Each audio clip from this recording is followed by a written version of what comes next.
Antes de pasar con la ponencia del doctor Iván Galván Ramos, vamos a dar una primera ronda de este importante sorteo de libros que nos ha hecho llegar desde Juliaca. Queremos agradecer al profesor Néstor Gutiérrez Miranda. Él nos ha enviado el libro Proceso y la República, crítica a las tendencias actuales del derecho penal, autor Adolfo Alvarado Belloso. Este importante libro creo que va a servir para todos nosotros para seguir nutriéndonos en el derecho. Entonces voy a invitar por favor acá a un amigo, miembro de la Asociación de Abogados, Franco Rodríguez, para que podamos iniciar. A todos ustedes se les ha hecho entregar un número, un papelito en blanco con un número. Esos números están acá. Como hemos prometido, el sorteo de libros se va a hacer entre los asistentes. Tenemos muchas personas que se han inscrito, han pagado y quizá por motivos personales o cuestiones laborales no han podido asistir, pero nosotros hemos quedado que los libros se van a sortear entre los participantes. Por lo tanto, vamos a dar cumplimiento entonces con la promesa. Acá tenemos el número de todos los asistentes. Franco se va a encargar de poder sacar un número. El tercer número es el ganador.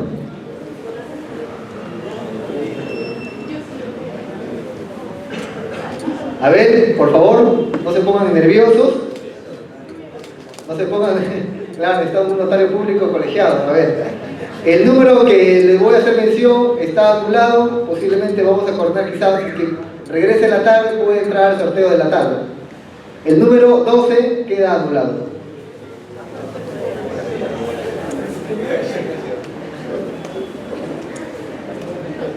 El siguiente número también, no tenga temor, si regresa en la tarde, va a entrar al sorteo.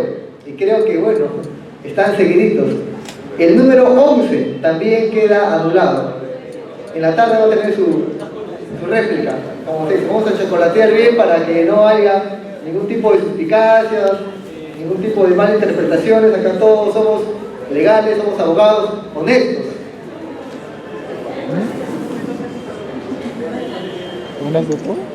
Si sale el vídeo no te pases, pero bueno, antes de dar el número, queremos invitar al profesor, doctor investigador Uber Guayani Vargas, quien va a ser el encargado de entregar este libro a la persona que salga ganador. Por favor, doctor Uber, te invitamos por acá para poder hacer entrega a la persona que corresponde el número. Ya lo vi. Al número 15. Adelante, por favor. ¿Quién tiene el número 15? Adelante, por acá, por favor. Un fuerte aplauso, por favor, para el ganador en esta tarde, o en esta mañana.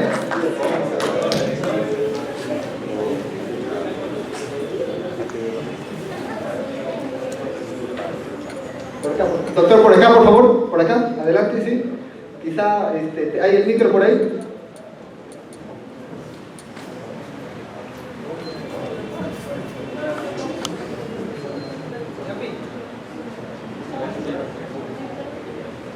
No sé si podemos utilizar este micro, doctor, por favor, para que... Acá está.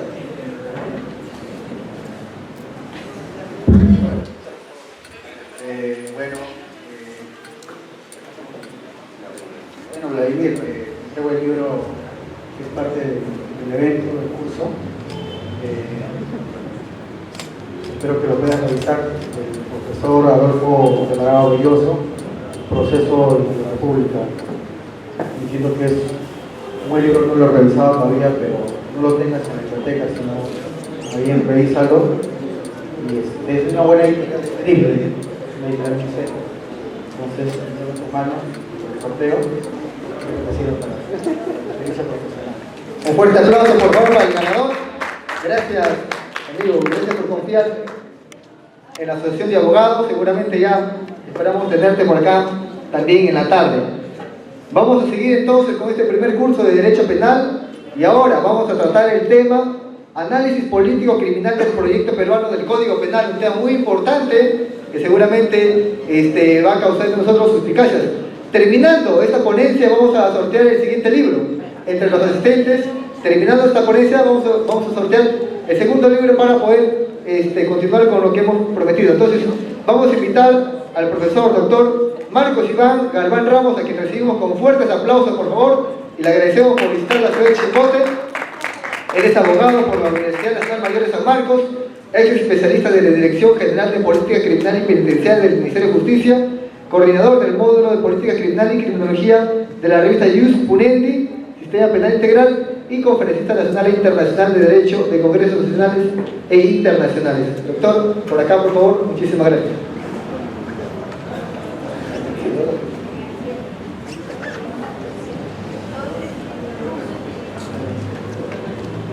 Bueno chicos, muy buenas tardes ya. Tengo que pedirle disculpas por interrumpir un sábado por la mañana, porque la verdad es algo muy difícil, como ya lo mencionó mi amigo Joel.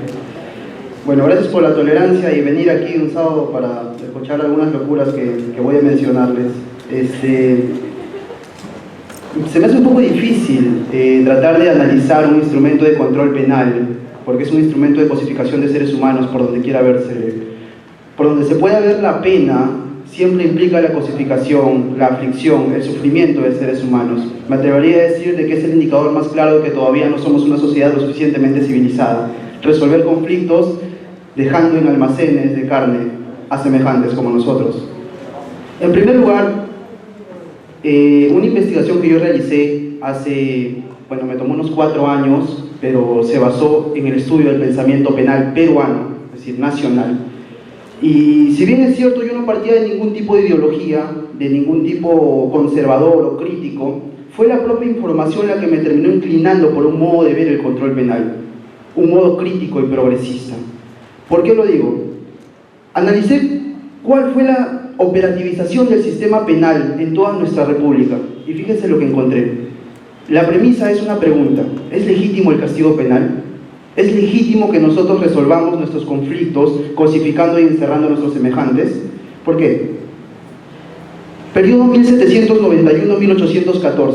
Alberto Flores Galindo, uno de nuestros más destacados antropólogos izquierdistas, ya fallecido, nos decía en un estudio llamado Bandidos de la Costa, que en la cárcel de Lima, cuando él hace un análisis dentro de la cárcel en este periodo, el 100% de reos pertenecía a las clases más bajas de la sociedad peruana, en aquel momento.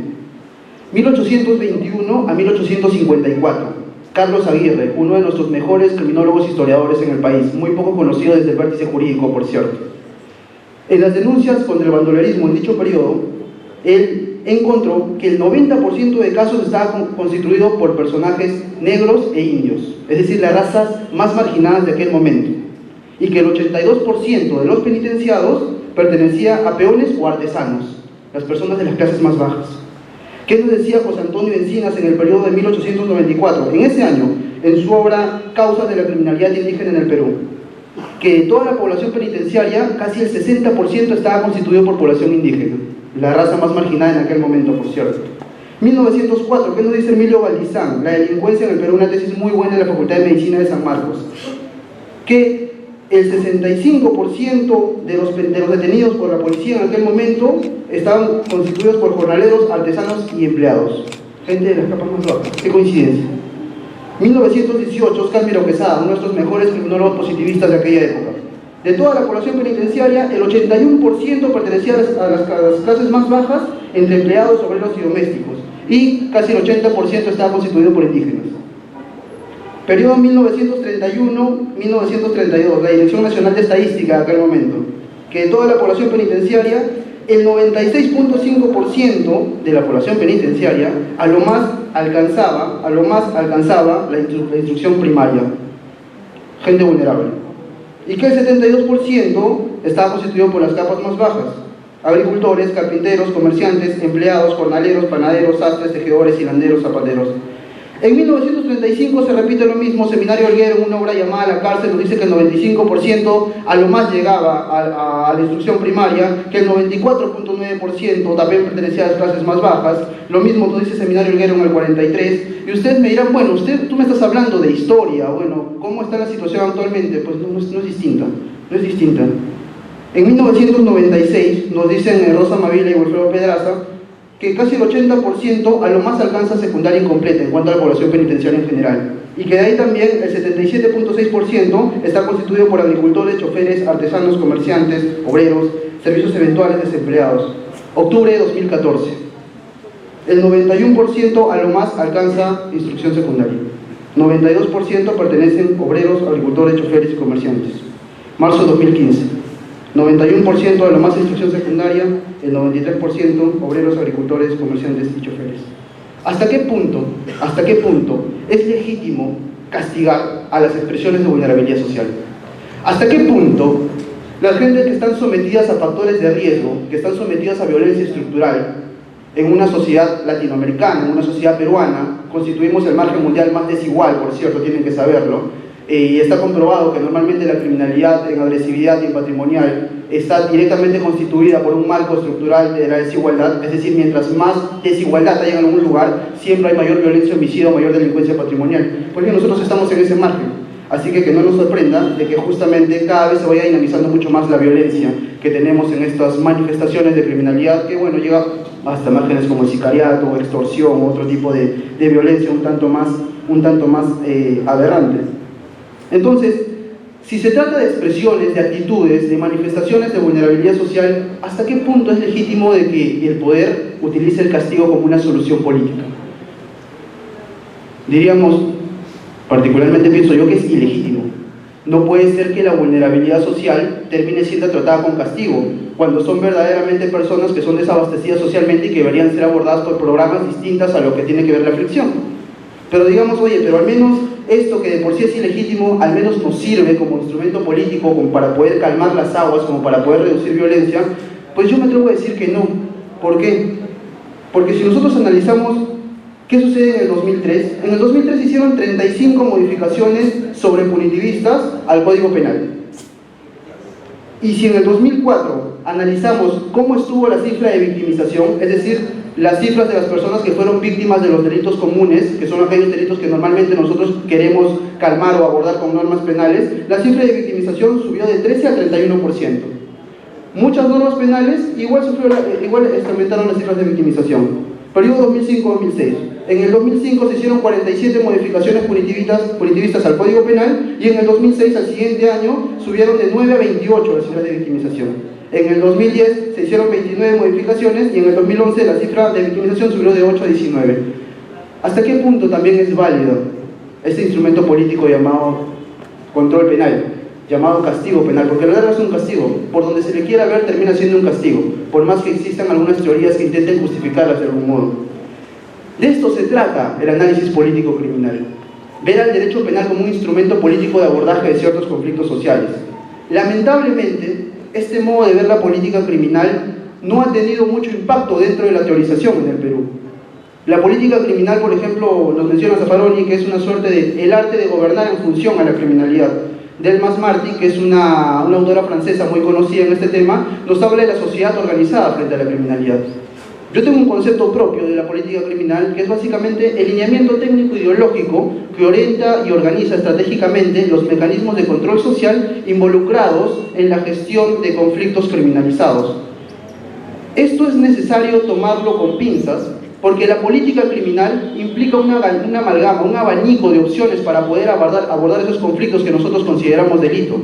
No solo se trata únicamente de castigar o de afligir para pensar de que estos fenómenos van a desaparecer.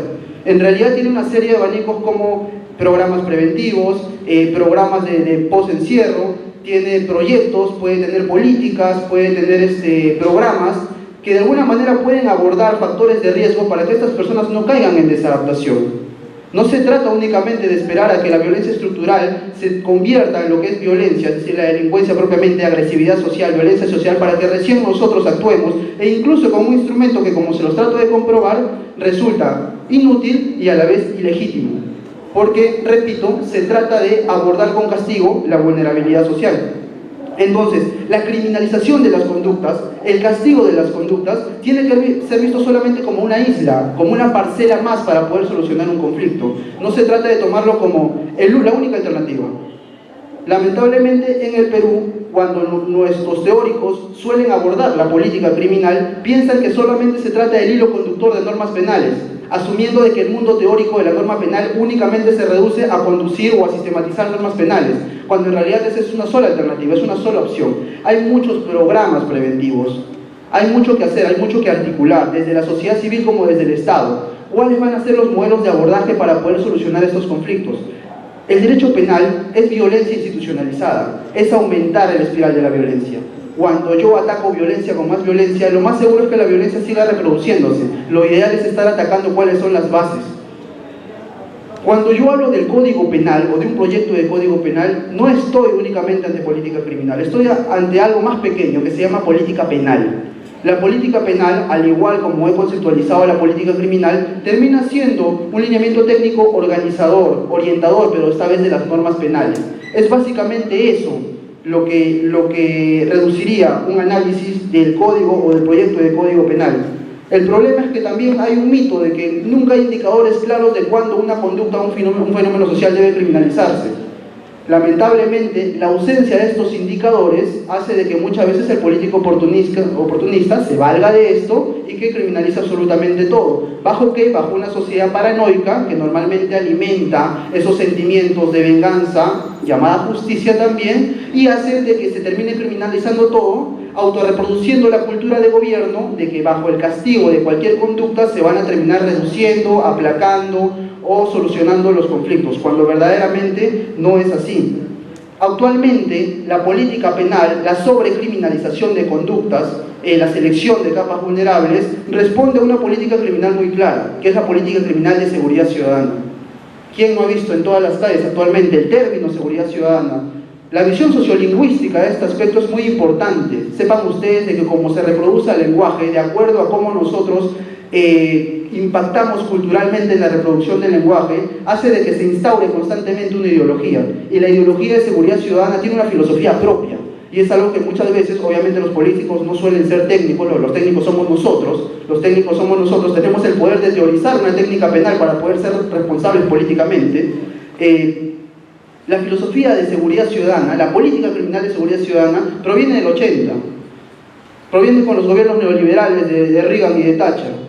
Antes de eso, había un estado de la cuestión llamado welfare state, que tiene que ver con el gobierno del bienestar, en el cual el gobierno estaba atento y era consciente de que la criminalidad y la desadaptación verdaderamente eran producto de la violencia estructural, de gente que era desfavorecida socialmente.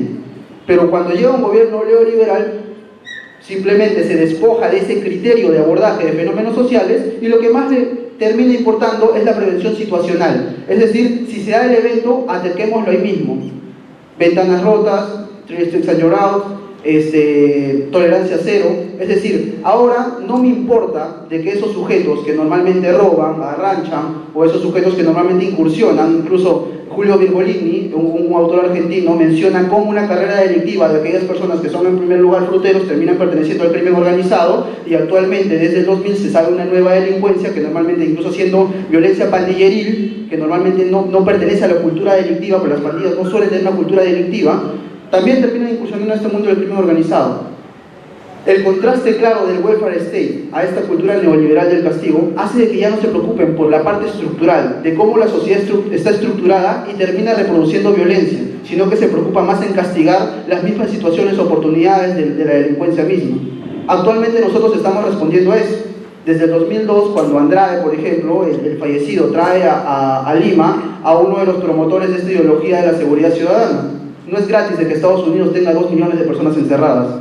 Creo que eso no es coincidencia, y el 90% sean personas negras, así que hay que reflexionar sobre eso. El Perú terminó adoptando esto, lo traen a Bratton, que es uno de los gerentes de seguridad ciudadana de Nueva York, lo trae Andrade, incluso creo que Keiko Fujimori también lo trajo para realizar una suerte de plan de seguridad ciudadana, pero tenemos que tomar en cuenta que mientras nosotros únicamente abordemos la punta del iceberg, es decir, aquellas personas que ya han caído en desadaptación, que ya pertenecen a la subcultura criminal, en realidad las bases del iceberg, que son normalmente la violencia estructural, la desigualdad, la marginación, el inacceso a servicios, la cultura precaria, la educación precaria, el empleo precario, cuando son normalmente esos los espacios que terminan reproduciendo la desadaptación, mientras nosotros no abordemos esos vacíos, créanme de que la criminalidad va a seguir aumentando. Cuando se deja intacta la violencia estructural, llega a ciertos niveles como los vivimos en este momento. Ya hay autores que nos hablaban de que la violencia juvenil está comenzando. Lo decían desde la crisis social económica a finales de los 80, lo decía Hans-Jürgen Brandt, que es un alemán que vino a estudiar justicia de paz comunal en el Perú. Nos hablaban de la antisocialidad juvenil, iba a aumentar por el tema estructural. Nos lo dijo Pérez Guadalupe desde el 94, pero nosotros tuvimos los atisbos de sicariato juvenil desde el 2008. Cuando nosotros dejamos intactos los espacios estructurales que reproducen desadaptación, créanme de que más adelante posiblemente veamos cadáveres dejados en puertas o quizás secuestros en el cual se van repartiendo cuerpos por pedazos con tal de amedrentar, porque la cultura delictiva en el Perú es la cultura del robo, es decir, de la cultura delictiva en el Perú, y normalmente están dispuestos, o la violencia evoluciona sin importar el nivel, sin importar su nivel, con tal de conseguir el dinero, y es algo que se debe tomar en cuenta. Pues bien, ¿a dónde voy con este razonamiento criminológico, con este razonamiento político-criminal? A ver cómo el proyecto de Código Penal es una matriz de criminalización, es una matriz que tenemos que verlo como un instrumento de poder, como un instrumento político que intenta abordar el fenómeno delictivo en el Perú. ¿Hasta qué punto el control penal termina siendo el idóneo y el adecuado? ¿Cómo se ha configurado este proyecto del nuevo código? Pues bien, en realidad se trata pues de una matriz orgánica, es prácticamente un registro oficial con más de 500, casi 600 conductas o casi 600 artículos. Y bueno, vamos a tomar en cuenta, vamos a hacer una suerte de comparación entre el proyecto del nuevo código y el código del 91, que por cierto es este de aquí, un código del 91 que nace en un contexto minimalista. Los profesores que intervinieron en este código eran personas que tenían una visión muy garantista, muy humana, pero lamentablemente con la violencia política y con todo lo que sufrió el Perú en las últimas 2 o 3 décadas, de algún modo no se pudo solventar esta ideología para construir un código penal. Nosotros tenemos un discurso muy bonito que es el de la última ratio. Veamos si con este proyecto de código penal terminamos respetándolo, terminamos respetando los parámetros de existencia que se impone el mismo control penal, o simplemente terminamos desbordándolos y estamos otra vez en la cultura de seguridad ciudadana, una política penal de seguridad ciudadana que intenta responder a los conflictos sociales en base a la criminalización y al castigo. Para esto he fijado 4 parámetros. En realidad no conseguí ningún autor que fijara parámetros de cómo analizar un código penal. Yo he partido de 4. El universo de conductas abordadas, es decir, cuántas conductas abordó el código del 91 y cuántas conductas aborda este proyecto de código penal. Únicamente para medir, quizá cuantitativamente, si verdaderamente se respeta la última ratio. El nivel de castigo que tiene que ver con qué tanta confianza o qué tanta severidad cree la cultura de gobierno peruana se debe tratar a la delincuencia para que esta verdaderamente se reduzca, se desnivele. Las reglas autolimitativas en la gestión del castigo, me refiero al espacio de cómo este instrumento de control se pone parámetros para poder gestionar el conflicto. Y cuando me refiero a gestión, me refiero a interpretarlo y generar espacios de administración de justicia. En cuanto a un código penal estamos hablando de reglas dogmáticas, la dogmática en lenguaje normativo. Y por último, la sistematicidad regulativa, cómo está organizado este proyecto de código penal. En primer lugar, debo decir, lamentablemente, que este Código Penal del 91, en su parte especial, tenía 330 conductas criminalizadas. El proyecto tiene 470. Así que más o menos se dan cuenta qué tanta confianza le tiene, qué tanta utilidad piensa el gobierno peruano, abstractamente entendido, de resolver los conflictos en base a castigo penal. Puedo restar quizá algunas conductas que parecen un tanto más humanitarias, como es la inclusión de la criminalización de delitos contra derechos humanos y contra el derecho internacional humanitario, que es básicamente una idea que la copian de Zaffaroni, porque Zaffaroni últimamente está asumiendo una posición bastante ambientalista, bastante pacifista, en la cual todo tipo de control político, todo instrumento de poder debería priorizar el hábitat donde nosotros vivimos antes que incluso que al ser humano individualmente. La conclusión es simplemente que hay un centenar más de conductas criminalizadas por este proyecto de código que el código del 91. Por otro lado, y esto ya queda un criterio un tanto más subjetivo, ¿ustedes piensan que los delitos contra el honor todavía deberían estar criminalizados? La injuria, quizá la calumnia, ¿o creen que podría resolverse en otros espacios antes que el penal y el castigo? ¿Los delitos contra la familia, omisión de asistencia familiar, debería ser un delito? ¿La bigamia debería seguir siendo un delito? Los delitos informáticos, me disculpan algunas chicas, pero el feminicidio, ¿tiene una razón de ser el feminicidio cuando ya existe el homicidio y el asesinato? ¿O simplemente es una manifestación más de la cultura de gobierno de querer resolver un conflicto con normas penales? En realidad, y les digo como cliché, un feminicidio es imposible que suceda. No hay manera de que se configure un feminicidio. ¿Por qué? Porque ¿qué es lo que dice la norma penal del feminicidio? matar a una mujer en cuanto tal. ¿Ustedes conocen alguna pareja que mata a una mujer en cuanto es mujer? O sea, la mata porque es mujer. Que yo sepa, han habido acontecimientos históricos en los que te puedo matar porque eres moreno, te puedo matar porque eres judío, te puedo matar porque eres homosexual. Pero, ¿alguien mata a una mujer porque es mujer? ¿Alguien mata a una mujer mandándole un mensaje subyacente a toda la comunidad femenina diciéndole cuídense porque yo soy misógino y voy a comenzar a matar a todas las mujeres que vea por la calle? Eso es imposible, eso no funciona. Salvo que tengamos una asociación gremial de misóginos peruanos o algo por el estilo, que está normalmente exterminando mujeres por todos lados. Que yo sepa, el feminicidio no se puede cometer, pero es una manifestación más de la política penal, el sicariato. Cuando uno lee la exposición de motivos del sicariato, felizmente un amigo del Ministerio del Interior me lo pasó, mencionan de que el sicariato no está regulado en el Código Penal. Yo digo, bueno, el acuchillamiento tampoco, el bujillerazo tampoco.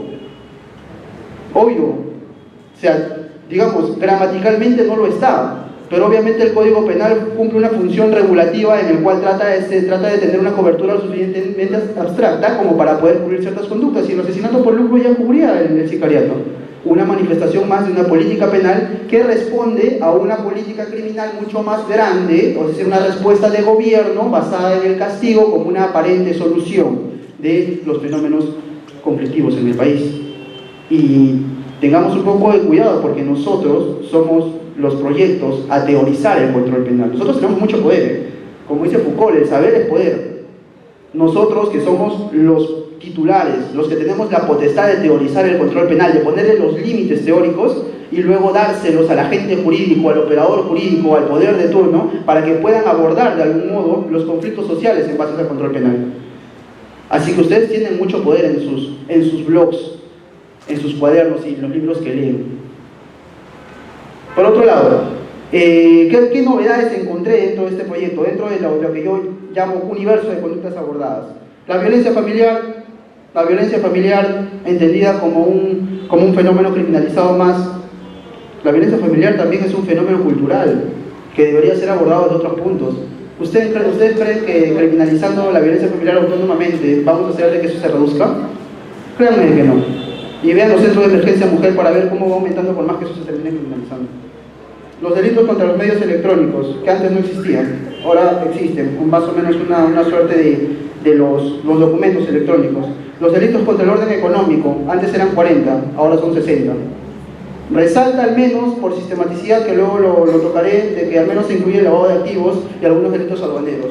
No es bueno de que hayan leyes especiales dispersadas por todos lados, criminalizando nuevas conductas. Se supone que un código penal genérico es aquel que tiene que abordar y tiene que sistematizar todas las conductas criminalizadas. La ley del terrorismo, la ley de crimen organizado, la ley de, digamos, la de lavado de activos, están desagregadas por ahí cuando deberían estar en este código, que se supone que es la matriz orgánica de todo lo que nosotros pensamos debería estar criminalizado. Pues bien, nivel de castigo. Nosotros aceptábamos en el 91 que la combinación penal sea de 2 días a 25 años. Nadie decía nada.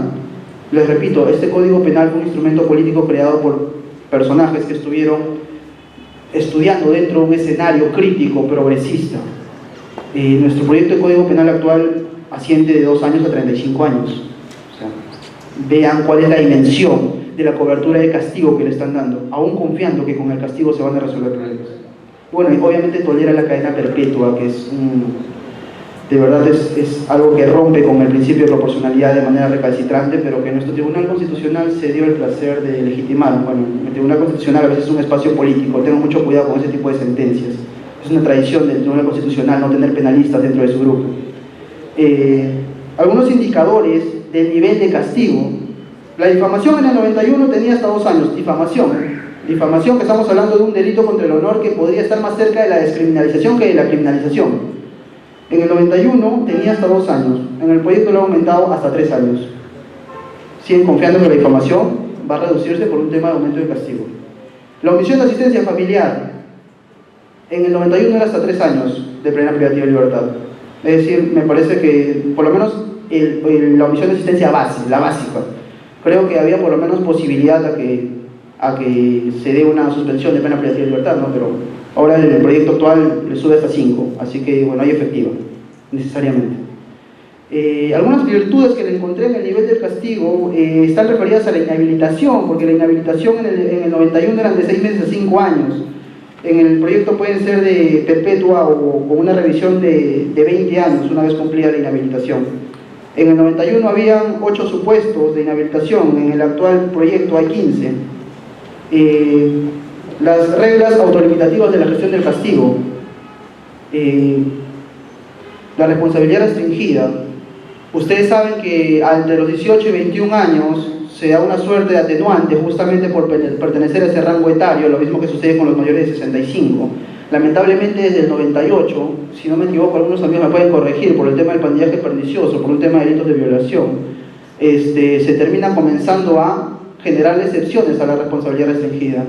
Habrá un atenuante para aquellos que tienen entre 18 y 21 y aquellos que son mayores de 65, salvo que se refiera a este delito.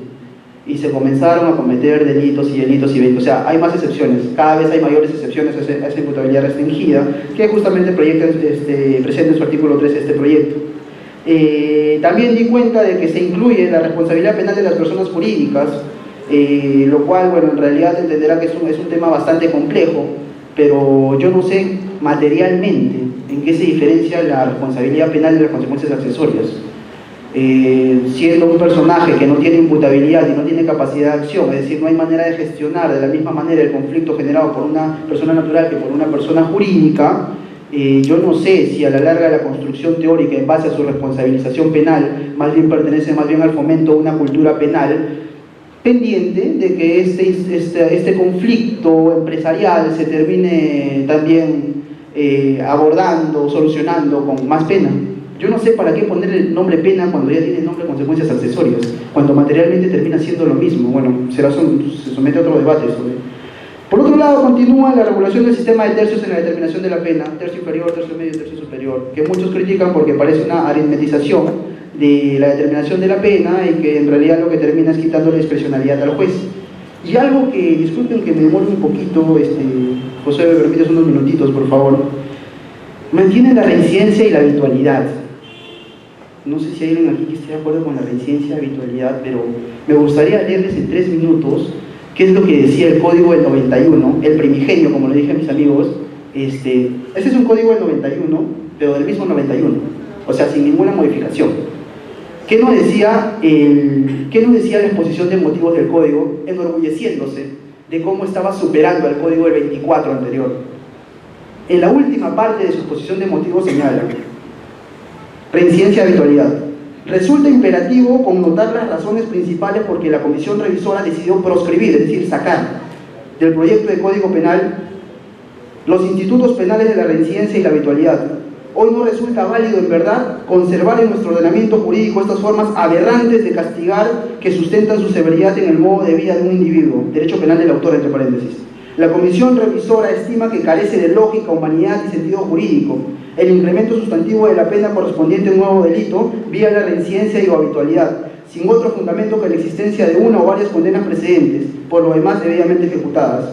Dentro de este razonamiento, castigar a una persona tomando en cuenta sus delitos anteriores, cuyas consecuencias penales ya ha satisfecho, conlleva una violación del principio de no bis in idem, el mismo que se encuentra consagrado en el artículo 233, inciso 11 de la Carta Política. La experiencia ha demostrado que la drasticidad de las penas impuestas en nombre de la reincidencia y habitualidad no han servido para atemorizar de conformidad con criterios de prevención general, todo lo cual ha llevado a la Comisión Revisora a no incluir en el documento proyectado este rezago de los viejos tiempos del derecho de castigar y que el positivismo peligrosista auspició con el fin de recomendar la aplicación de medidas eliminatorias y segregación social. Ellos mismos, jactándose de haber quitado una institución como la reincidencia y habitualidad, la vuelven a incluir. Y ustedes pueden comprar todos los códigos penales actualizados de todos los meses en Jurista o en Grifo y donde sea, y se darán cuenta que así es de contradictoria la exposición de motivos con nuestro código penal. Y bueno, nuestro proyecto sigue refiriéndose a la reincidencia y la habitualidad. Solo para terminar, la organicidad y la jerarquía que he encontrado es que al menos en la parte general ya no se toma en cuenta la minoría de edad como un supuesto de inimputabilidad, sino que se le pasa a la parte general como una suerte de parámetro de lineamiento para poder resolver este tipo de conjeturas. Se incluye un extracto de lo que es diversidad cultural. Yo no sé hasta qué punto un código penal puede tomarse la libertad de regular el tema de la cosmovisión penal por lo menos de los indígenas o de los nativos de la selva, o bueno, en general me parece que posiblemente podría generarse una nueva norma, una norma individualizada, o quizá algunas reglas de gestión del conflicto dentro de un código procesal penal distinto, pero no sé hasta qué punto ese sería el escenario correcto. Por otro lado, veo de que las agravantes tienen un desorden regulativo muy claro. Hay hasta 4 artículos que hablan de agravantes, uno de agravantes normales, uno de agravantes de crimen organizado, otras que le llaman consideraciones agravantes, otras que le llaman agravantes cualificadas, que por cierto están desagregadas por todos lados. Lo mismo que sucede con las atenuantes privilegiadas, les llaman. No sé si verdaderamente sea la característica sistematizante que debería tener un proyecto de código penal. ¿Qué es lo que encuentro saludable? Lo que mencioné hace un rato, posiblemente de colocar antes que delitos contra la vida, el cuerpo y la salud, sino un acápite que haga más bien mención de los delitos contra los derechos humanos y el derecho internacional humanitario, que es donde empieza el proyecto de código penal en la parte especial. Por cierto, ya hay incluso algunos impactos dentro de la doctrina, ¿no? El derecho penal parte especial de Felipe Villavicencio, bueno, mi maestro, él empieza su libro de parte especial justamente por los delitos contra los derechos humanos y el derecho internacional humanitario. Por otro lado, me parece que la trata de personas, se supone que cuando nosotros tenemos un sistema de criminalización, mientras exista, bueno, yo soy abolicionista, mientras exista, mínimamente debería tener un orden de bienes jurídicos, ¿no? Y la trata de personas está colocada después de lo que es delitos contra la familia y la exposición al peligro. Así que me parece que debería estar mucho más adelante, de algún modo quiere respetar la sistemática de la gravedad de bienes jurídicos. Por otro lado, los delitos informáticos contra la fe pública, delitos informáticos contra el patrimonio, me parece que lo ideal sería más bien criminalizarlos en sus propios artículos, colocando, no sé si un agravante o colocando otro supuesto en el cual se medien las TIC, ¿no? Que son las tecnologías de la información y las comunicaciones, como me parece que sería el modo más adecuado de poder regular como un supuesto de ataque de bienes jurídicos tradicionales a partir de un medio nuevo, que serían las tecnologías de información y comunicación. Dos cosas que me sorprendieron me gustaría llamarle miscelánea, creo, a esta parte. Cuando ustedes leen el artículo 28, si tienen la oportunidad de revisarlo, o sea, no me apuntan mi correo, yo les paso cuál es el PDF de este proyecto. En el artículo 28, cuando habla de eximentes incompletas, en el código penal del 91, únicamente había un párrafo, y ahora hay 2. Los dejo su tarea. Incluso cuando lo vi, llamé a un amigo y le dije, oye, ¿puedes interpretarlo tú? Porque no vaya a ser que me esté equivocando. En el inciso 1, tiene 2 incisos, soy breve. El artículo 28, eximentes imperfectas. La inconcurrencia de los requisitos necesarios para hacer desaparecer totalmente, me estoy refiriendo a las eximentes, el artículo 20 tradicional, donde están todas las eximentes, supuestos de inimputabilidad, legítima defensa, estado de necesidad exculpante, estado de necesidad justificante, me refiero a eso. El siguiente artículo nos habla de si hay un eximente incompleta, es decir, cuando se ha un supuesto que no cumple con alguno de los elementos de estos supuestos de eximentes completos. El artículo 28 del proyecto del nuevo código dice: la incurrencia de los requisitos necesarios para hacer desaparecer totalmente la responsabilidad en cualquiera de los casos previstos en el artículo anterior constituye circunstancia atenuante privilegiada. En este caso, el juez reduce la pena hasta en 1/3 por debajo del mínimo legal señalado por el hecho punible obtenido. Y en el siguiente inciso dice: cuando en cualquiera de los casos previstos en el artículo 27 no concurra alguno de los requisitos necesarios para hacer desaparecer totalmente la responsabilidad, el juez disminuye prudencialmente la pena, inclusive hasta límites inferiores al mínimo legal. Sé que lo he leído muy rápido, sé que no lo entendieron, pero lean ustedes y se dan cuenta que han cambiado las palabras y son lo mismo. O sea, han regulado en 2 incisos, han regulado lo mismo. No puede ser de que algo que ha pasado por tantas manos teóricas, técnicas, llega a este nivel de casi aprobación del proyecto de Código Penal y que tenga este tipo de falencias. Y algo más absurdo todavía, que le comentaba a mi amigo Joel justo cuando estábamos en la mesa. Insisto, esto sí es miscelánea, es la parte cirquera de la exposición, porque fíjense ustedes, en el artículo 218, que es atentados contra la patria potestad, está regulado instigación o participación en bandidaje pernicioso. Bueno, de por sí eso no debería estar criminalizado, pero bueno, ahí me lo colocan así. Y cuando se van, eso está, perdón, en el artículo 218. Y ustedes se van al 475, el delito contra la paz pública, y también está regulado la instigación al bandidaje pernicioso. O sea, hay dos artículos iguales. O sea, ¿cómo es posible que nosotros querramos sacar un instrumento técnico de abordaje político, de querer impactar en nuestros fenómenos sociales, en nuestros fenómenos conflictivos, y se den este tipo de aberraciones? Yo no sé si esto debería ser mínimamente presentado. A mí me mandaron a hacer un informe sobre esto, y bueno, creo que eso lo puse como acápite resaltante. Para terminar, reflexiones. Hay un matiz que vi yo del código 91 al código 24. Nosotros tenemos 3 códigos nada más oficiales en toda la historia: el de 1862, 1924 y 1991. De 1994 a 1991 se dan algunos fenómenos de política penal, como la descriminalización de algunas conductas: la riña, el adulterio, se desaparece la reincidencia y la habitualidad.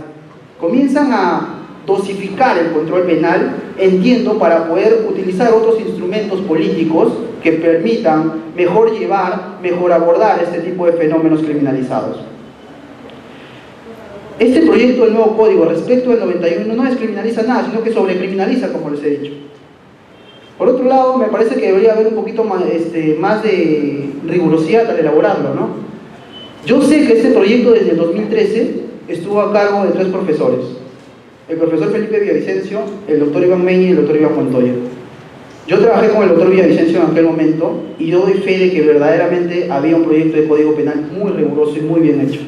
Sé que pasó por comisiones de congreso, sé que pasó por asesorías de ministerios, sé que pasó por otros abogados particulares. Yo no sé a dónde llevaron, pero verdaderamente esto no es lo que yo vi en el 2013. Parece que, no sé, se dieron a personas que quizás no eran lo suficientemente técnicas, pero ustedes mismos están viendo más o menos cuál es verdaderamente la tónica de este proyecto de código penal. La idea es tener un control penal cada vez más restringido, antes que un espacio más para cada vez ser abordado por castigo penal, pero lamentablemente este proyecto de código penal no da fe de eso. La idea es fortalecer una política criminal integral, no una política penal fortalecida que va a terminar criminalizando todo aspecto problemático de la vida del humano. La idea es que nosotros, si vamos a tratar de ser civilizados, tratar de acudir o tratar de seguir una tendencia de civilización, deberíamos buscar menos el control penal antes que buscarlo más, y este proyecto parece que lo busca mucho más. Bueno, por último, solo decirles de que la única línea consecuente, la única línea que verdaderamente respeta sus principios para poder llegar a esta constante restricción de espacios punitivos, es el abolicionismo penal, no hay otro. Ya me parece que está muy trillado el principio de última ratio, que nosotros creemos de que termina limitando. El principio de última ratio nos dice, pues si yo soy el control penal, yo digo, yo les doy fe de que soy última ratio. Tengo principios que me parametran: lesividad, legalidad, bueno, una suerte de principios: culpabilidad, humanidad de las penas. Pues no hay nada más contradictorio que un principio de humanidad de las penas si ustedes se van a visitar Chayapalca a 4.000 metros de altura. O sea, no hay nada más contradictorio entre lo discursivo y lo operacional. Me parece que el único modo de poder hacer respetar al control penal dentro de los parámetros que él mismo se está colocando es comenzar a quitarle de manera dinámica y progresiva espacios de solución de conflictos. La última ratio hace rato que se le ha sacado la vuelta. Nos hablaban de que hay principio de lesividad, crean el marcaje. No hay principio de lesividad, crean la tenencia ilícita de armas. Si él mismo no respeta sus parámetros de existencia, haciéndose llamar última ratio, creo que mínimamente el que teoriza, el que construye el saber penal, debe más bien construir un concepto o un criterio que le termine quitando constantemente espacios de solución de conflicto a la pena. Y este discurso es el abolicionismo. Un abolicionismo progresivo, estratégico, que constantemente busque quitarle espacios de solución. Me parece que es lo más consecuente. Todos debemos estar conscientes de que el control penal en realidad es violencia institucionalizada, cosificadora de seres humanos, que si bien es cierto, necesitan una ayuda social porque estos sujetos han cometido algo dentro de un contexto conflictivo, pero no puede ser de que desconozcamos que verdaderamente la cancelación de vidas a través de la cosificación en depósitos humanos llamados establecimientos penitenciarios sea legitimado por nosotros, aún llamándonos seres civilizados. Bueno, en realidad muchas gracias por aguantarme. Sé que es hora de almuerzo y todos tenemos hambre, yo también. Y bueno, espero que sea esta otra oportunidad. Muchas gracias.